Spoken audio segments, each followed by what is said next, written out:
एक car company ने तो स्पेयर व्हील ही देना बंद कर दिया बेस मॉडल में। दूसरी एक कंपनी क्या बोलती है कि उन्होंने बेस मॉडल है तो आपको एंटरटेनमेंट सिस्टम देना बंद कर दिया। आपको 20 लाख में कंप्लीट कार देनी है तो ऐसा ही बोल दो कि भाई हम लोग 19 लाख में आपको गाड़ी दे देंगे, खत्म करो खेल, उसमें सब आ जाएगा। हम लोग बेस मॉडल भी नहीं बनाते, टॉप मॉडल भी नहीं बनाते, एक ही मॉडल बनाते, एक ही वेरिएंट बनाओ बस। क्या बात है, क्या ठीक है, आइडिया है। अगर ऐसा हो जाए ऐसा ही करो ना। हाँ। बराबर, रोल्स रॉयस बनानी है तो रोल्स रॉयस ही बनाओ ना। फीचर्स होने चाहिए, हम ना नहीं बोलते फीचर्स नहीं होने चाहिए, फीचर्स होने चाहिए, मगर इतने फीचर्स के नाम पे आप इतने बेवकूफ़ बनाते हो लोगों को। जो चीज़ 50,000 में आपकी या लाख रुपए में कंप्लीट होनी चाहिए, वही चीज़ आप बेस मॉडल से टॉप मॉडल के नाम पे आप उसके मतलब डबल कीमत ले लेते हो, तो ये बात सही नहीं है। दूसरी चीज़ ये है कि देखो, आप गाड़ी जब भी खरीदते हो तो ज़्यादातर शोरूम और कार डीलर्स आपको बेस मॉडल नहीं दिखाते। हाँ। उसका रीज़न ये है, जितना मुझे समझ में आया कि 3 मेन क्राइटेरिया होते हैं गाड़ी परचेस करने के, जो हर एक बायर के मतलब वो नॉन नेगोशिएबल होता है। पहला जो उसका फैक्टर है, तो आप देखने जाओ तो ये जो परसेप्शन है कि बेस मॉडल एक इनकम्प्लीट गाड़ी है, वही पूरी तरह से गलत है। मतलब ये बात है।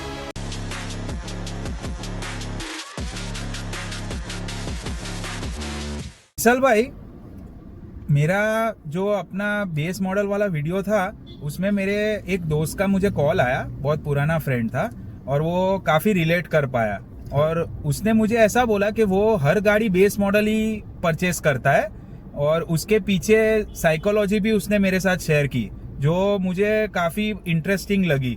तो मैं ये जानना चाहता हूँ कि वो भी आपकी तरह बेस मॉडल का बहुत बड़ा फैन है, तो काफ़ी लोगों को ये समझना है कि भाई क्यों बेस मॉडल को ज़्यादा कंसिडर करना चाहिए अगर आप एक इंडिविजुअल हो और आप एक गाड़ी परचेस करते हो। और दूसरा, आप जवाब दो उससे पहले ये मैं क्लियर कर देना चाहता हूँ कि वो बहुत एफ्लुएंट है, मतलब उसको पैसे की कोई कमी नहीं है, अगर वो टॉप मॉडल भी अफोर्ड कर सकता है, मतलब सिर्फ अफोर्डेबिलिटी के हिसाब से वो बेस मॉडल नहीं लेता, वो उसका पर्सनल और स्ट्रेटेजिक चॉइस है। तो इसके बारे में आप थोड़ा बताइए। ये सवाल का जवाब बहुत लोग प्रशंसा करेंगे इसकी, क्योंकि जवाब ही ऐसा होने वाला है। देखो, सवाल ये नहीं है कि पैसे वाले हो तो बेस मॉडल नहीं लेना चाहिए। क्वेश्चन ये है कि पैसा आपका बचता कितना है, और पैसा लोग बेस मॉडल के ऊपर के मॉडल पे, मतलब बेस मॉडल और अपना जो टॉप मॉडल के बीच में जो फर्क होता है उसमें पैसा लूटते कितना है। ये अच्छा, ये बहुत बड़ी मतलब जो चीज हमको खटकती है वो ये है। और फीचर्स के नाम पे फीचर्स होने चाहिए, हम ना नहीं बोलते फीचर्स नहीं होने चाहिए, फीचर्स होने चाहिए, मगर इतने फीचर्स के नाम पे आप इतने बेवकूफ़ बनाते हो लोगों को, तो वो बात हमारे गले नहीं उतरती कि जो चीज़ 50,000 में आपकी या लाख रुपए में कंप्लीट होनी चाहिए, वही चीज़ आप बेस मॉडल से टॉप मॉडल के नाम पे आप उसके मतलब डबल कीमत ले लेते हो, तो ये बात सही नहीं है। ठीक है, तो ये पहला आपके क्वेश्चन का आंसर तो पहला यही है कि बेस मॉडल सबसे बड़ा लेने का कारण तो एक तो पैसा है, पैसा बचाना है अपने को। ठीक है, मतलब आप बोल रहे हो कि बेस मॉडल काफी वैल्यू बाय हो जाता है, मतलब आप अगर वैल्यू कंपेयर करो कि आप कितना पैसा स्पेंड कर रहे हो और उसके सामने आपको वैल्यू कितनी मिल रही है, तब तो आप देखोगे कि जो बेस मॉडल होता है गाड़ी का वो मैक्सिमम वैल्यू बाय कंसिडर किया जाता है, वैल्यू फॉर मनी आपका बेस मॉडल रहता है। बराबर। ठीक है, दूसरी चीज ये है कि देखो, आप गाड़ी जब भी खरीदते हो तो ज्यादातर शोरूम्स और कार डीलर्स आपको बेस मॉडल नहीं दिखाते। उसका रीजन ये है कि अगर वो लोग बेस मॉडल दिखा देंगे तो अगर अपने गवर्नमेंट के अभी रूल्स और रेगुलेशन के हिसाब से चले तो जो सेफ्टी के मेन फीचर्स है, जैसे एयर बैग है अपने, फिर ये गाड़ी का स्ट्रक्चर है, फिर ये अपना जो एनकैप वाला आ गया, ठीक है, सब चीज में तो फुलफिल अपने को होती है कंपनी, कार कंपनी। ठीक है, उसके बाद वो गाड़ी लॉन्च करते हैं। बराबर है। और गाड़ी लॉन्च करने के बाद भी आपको फिर ऐसा लगता है कि भाई बेस मॉडल कुछ ही नहीं है। तो मैं ऐसा सोचता हूँ कि ये अपने को एक बार सोचने की जरूरत है। बराबर है। जितना मुझे समझ में आया कि 3 मेन क्राइटेरिया होते हैं गाड़ी परचेस करने के, जो हर एक बायर के मतलब वो नॉन नेगोशिएबल होता है। पहला जो उसका फैक्टर है वो है सेफ्टी, बराबर है। तो जो सेफ्टी गाड़ी की जो है वो तो बेस से लेके टॉप मॉडल में चेंज तो नहीं होती है, मतलब जो स्ट्रक्चरल इंटीग्रिटी और जो भी रेटिंग उसका आया होगा, बेस लो के टॉप लो, तो वो तो उसमें सेम ही रहेगा, बॉडी तो गाड़ी का सेम ही रहेगा। सेकंड होता है इंजन। अभी इंजन में भी यही है कि अगर आप डीजल कंसीडर करते हो या सीएनजी में जाते हो तब अलग बात है, बट अगर आप एक ही पेट्रोल ही कंसीडर करते हो तो आजकल तो ज्यादातर गाड़ियां, जैसे आपको बताऊं कि निसान मैग्नाइट है या बहुत सारी है, उसमें सिर्फ टर्बो का फर्क आता है, तो वो भी इंजन भी ऑलमोस्ट सेम जैसा ही रहता है। और तीसरा पार्ट उसके अंदर आता है कि जैसे आपका गियर बॉक्स है, अगर आप समझो मैन्युअली चलाते हो, अब ज्यादातर तो बेस मॉडल में ऑटोमेटिक तो आता नहीं है और काफी लोग जो एंथुसियास्ट है वो मैन्युअली कंसीडर करते हैं, तो आपका वो मैन्युअल भी उसमें कवर हो जाता है। तो आप देखने जाओ तो ये जो परसेप्शन है कि बेस मॉडल एक इनकम्प्लीट गाड़ी है, वही पूरी तरह से गलत है। मतलब ये बात है। सबसे बड़ा राज ये है इसमें कि अगर समझो कि मैं कार का कंपनी का ओनर हूँ इंडिया में, ठीक है, और मैं एक बेस मॉडल बनाता हूँ, तो बेस मॉडल मतलब कार की आत्मा, हाँ, समझ बराबर है। जो बॉडी का हार्ड पिंजर रहता है ना, हाँ, उसके बाद उसमें फिर वो ऊपर अपने बड़े अच्छे अच्छे कपड़े पहनते हैं, तो ये कपड़े पहनाना का मतलब आपका फीचर्स हो गया, ठीक है। मतलब अंदर जो आपकी सेफ्टी की बात हो रही है, या फिर गाड़ी की जो व्हील्स होते हैं, या फिर गाड़ी का अलाइनमेंट होता है, गाड़ी की जो कंफर्ट होती है, सेफ्टी होती है। आपको सीट ऐसा नहीं है कि सीट के खाली कवर ही चेंज होते हैं, बराबर है, ठीक है, सीट तो आपकी वही देने वाले, ठीक है, गियर बॉक्स भी सेम रहता है, सही बात, सेफ्टी भी सेम रहती है, स्ट्रक्चर भी सेम रहता है, बहुत केसेस में इंजन भी सेम रहता है, इंजन भी सेम ही रहता है, इंजन में क्या फर्क होगा उसमें। और दूसरा कि ऐसा तो नहीं है कि बेस मॉडल आपको दिया है तो आपको मैं एसी नहीं दूंगा अंदर, ठीक है, या फिर फुल एकदम हार्ड मैं आपको जो उसका जो बॉडी है या फुल हार्ड दे देता हूँ, ऐसा तो नहीं है। आजकल तो ऐसा भी देखा जाता है कि ज्यादातर कंपनियां बेस मॉडल के नाम पे, मतलब बेस मॉडल में भी इतना आपको चाल चल के आपके साथ खेलती है कि अभी तो एक कार कंपनी ने तो स्पेयर व्हील ही देना बंद कर दिया बेस मॉडल में। दूसरी एक कंपनी क्या बोलती है कि उन्होंने बेस मॉडल है तो आपको एंटरटेनमेंट सिस्टम देना बंद कर दिया, बराबर है, फिर स्पीकर भी देना बंद कर दिया, ठीक है। अभी ऐसा मैं तो ऐसा बोलता हूँ कि आप एक काम करो, सीधा अनाउंस ही कर दो कि बेस मॉडल हम लोग देने वाले ही नहीं है, ठीक है, बेस मॉडल खाली हमको नाम ये प्राइस चिपकाने के लिए चाहिए, बराबर है, ऐसा अनाउंस कर दो आप, सीधी बात। सही बात है। तो एक देखो बहुत सारी जगह पे तो है ना एक मार्केटिंग प्ले ही बन गया है जो कि बायर की साइकोलॉजी के साथ में कैसे खेलने का, बराबर है। तो यही चीज में मैंने फिर उसको थोड़ा और मेरी बात हुई पर्सन से, तो मैंने ये पूछा कि भाई आप मेरे को थोड़े पॉइंटर्स बताओ कि आपका ये डिसीजन आप एक ऐसा क्यों, मतलब उसने फिक्स ही कर रखा है कि वो बेस मॉडल ही लेगा।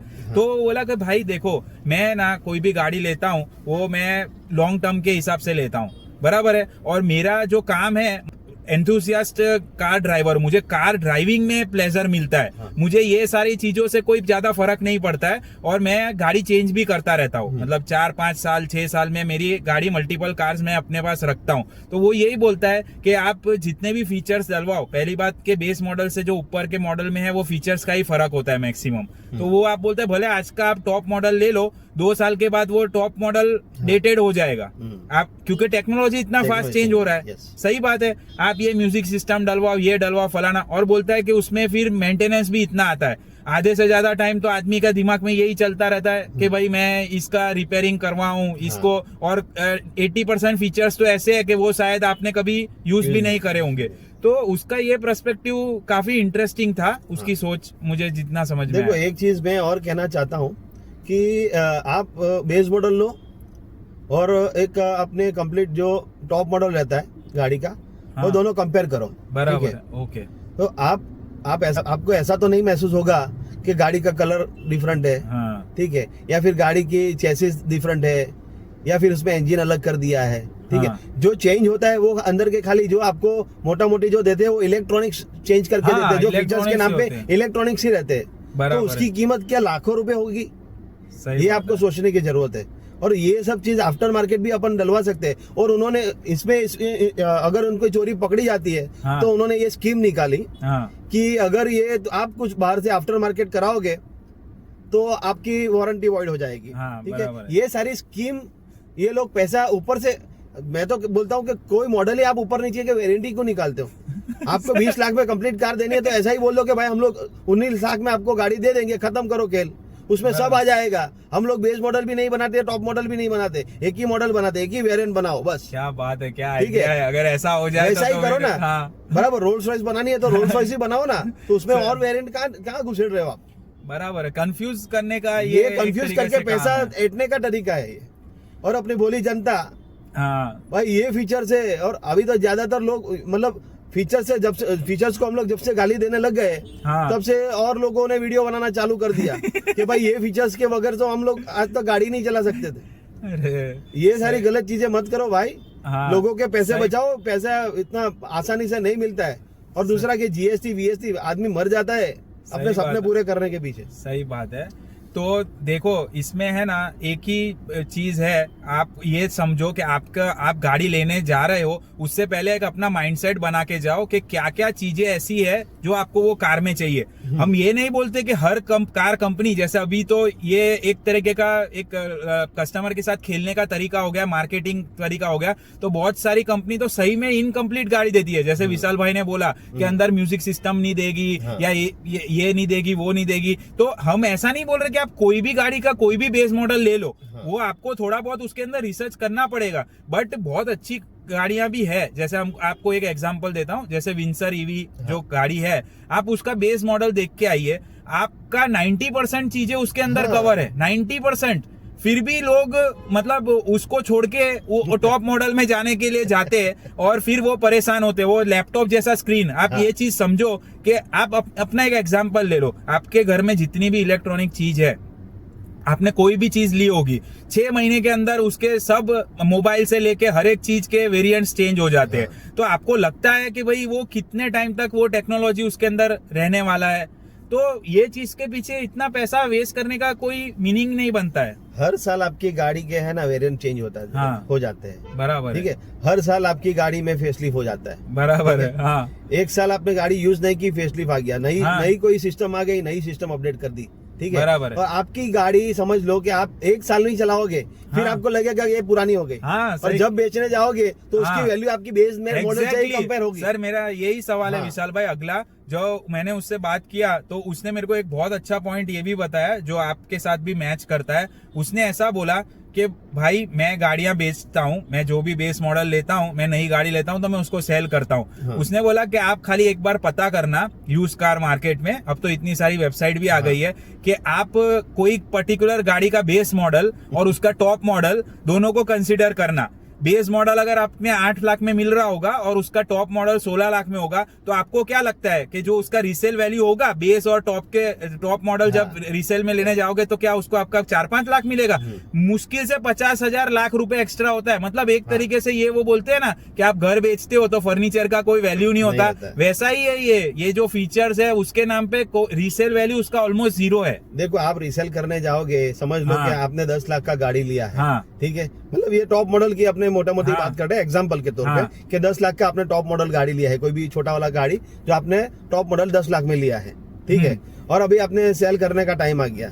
आप ऐसा सोचते हो कि मुझे जरूरत है, मुझे सेल करनी है गाड़ी, ठीक है, और उसका जो बेस मॉडल है वो आपको मिल रहा है 6-7 लाख में, ठीक है, तो आप जो रीसेल करने जाओगे तो वो रीसेल कितनी आएगी आपकी? आप ही सोच लो, 8 लाख आएगी। वो बोलेगा 8 लाख में भाई मैं मतलब बेस मॉडल 7 लाख में मिलता है, 1 लाख रुपया खर्चा करवा के मैं मतलब गाड़ी नहीं ले लूंगा उससे अच्छा। जबरदस्त पर्सपेक्टिव, ये कोई नहीं सोचता है। मतलब आपकी गाड़ी की कीमत शायद बेस मॉडल के रिलेटेड या फिर बेस मॉडल से भी कम होगी जो रीसेल करने जाओगे तो। सही बात है। तो ऐसा मतलब ये इन लोगों की चक्करों में मत पड़ना है। और इसके ऊपर हमारा पर्सपेक्टिव है, अगर आप यूज गाड़ी ले रहे हो तो टॉप मॉडल ही लेना, वो आपको एकदम सस्ते में मिल जाएगा। सही है। नहीं तो कहने का मतलब यही था कि भाई थोड़ा अवेयरनेस जब होगा ना तो ये कंपनीज भी सुधरेगी, और जो ऐसी कंपनीज है जो बोलती है 6-6 महीने तक बेस मॉडल मिलेगा नहीं, उन लोगों पे भी थोड़ा प्रेशर बनेगा। मैं तो क्या बोलता हूँ, मैंने आगे के वीडियो में जब से पहले सबसे शुरुआत में हम लोगों ने जो चैनल चालू की थी, तभी मैंने बोला था कि सब चीजों सप्लाई और डिमांड पे सब काम होता है, और ग्राहक जागरूक होगा और वो जैसा बोलेगा वैसा कंपनियों को करना पड़ेगा।